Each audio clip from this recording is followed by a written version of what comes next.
Hi, everybody.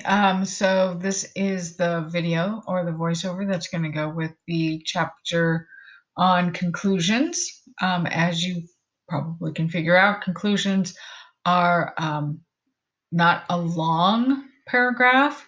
It's just where you want to wrap up what you're saying. The book goes over several ideas that I want to kind of mention.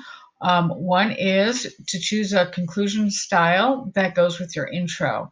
It kind of gives the reader the impression that you really thought the essay through. So if you have a story at the beginning of your essay, try and finish that story in your conclusion.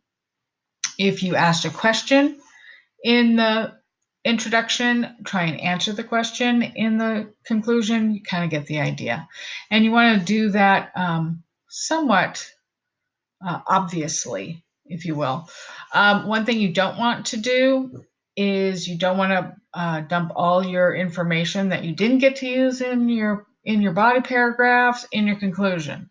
So you don't want to be bringing up new points. If you have a lot of information that you need to cover, it would be best to just go ahead and add another paragraph as long as it fits in your word limit.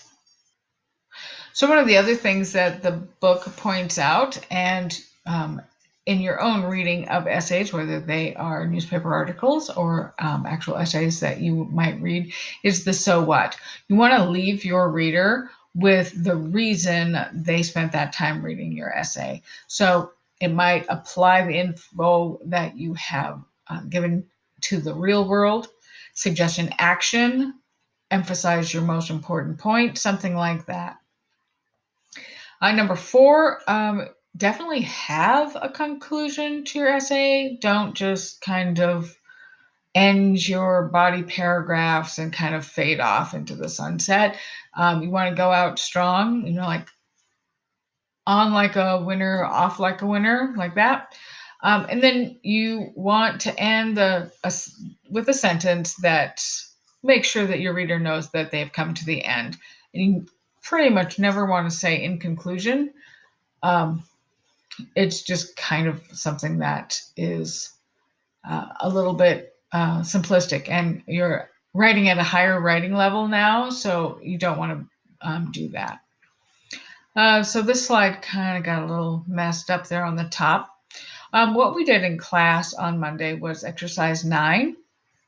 People worked, they could work together, but it wasn't a group event. So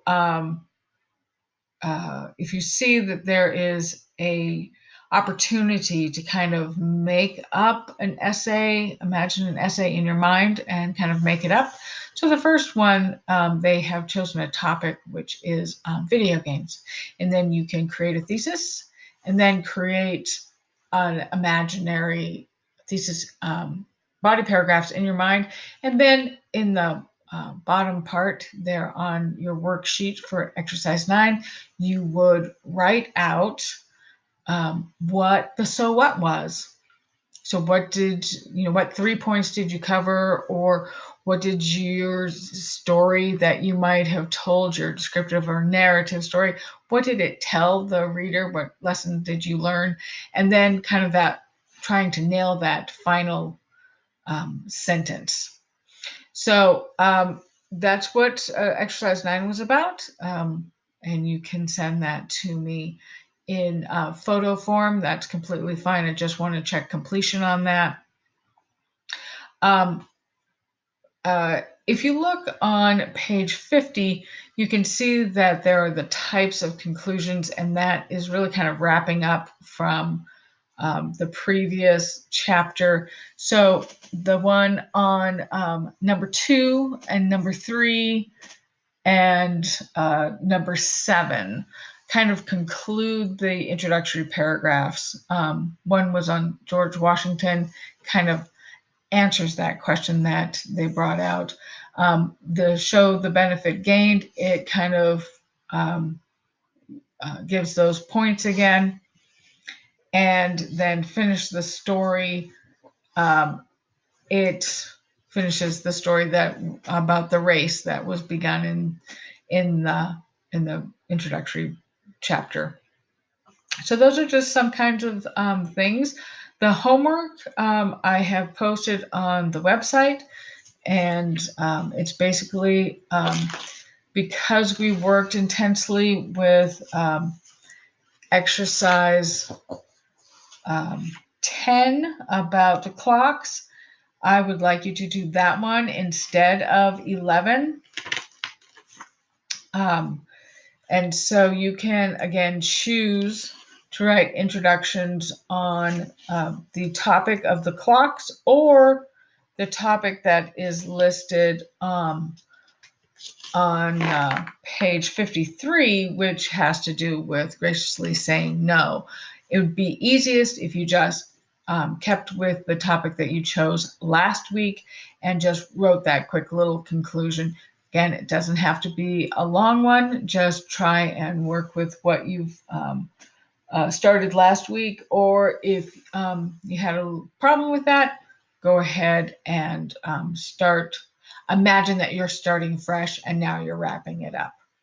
Okay, so if you have any questions with that, make sure you do it in the format that I've asked you to do with the typing and the Times New Roman. If you're having problems with formatting, you need to talk to me before Friday. Otherwise, I'm going to have to take 3 points off for non-formatted work. Okay, so everyone have a great week, and don't forget to read the next chapter. We are really getting close to starting your own essays, and those are going to be narrative essays, descriptive essays, narrative essays, whichever one you want to use, on a person in your life or a person from history. So hope you have fun with that, and I will see you on Monday.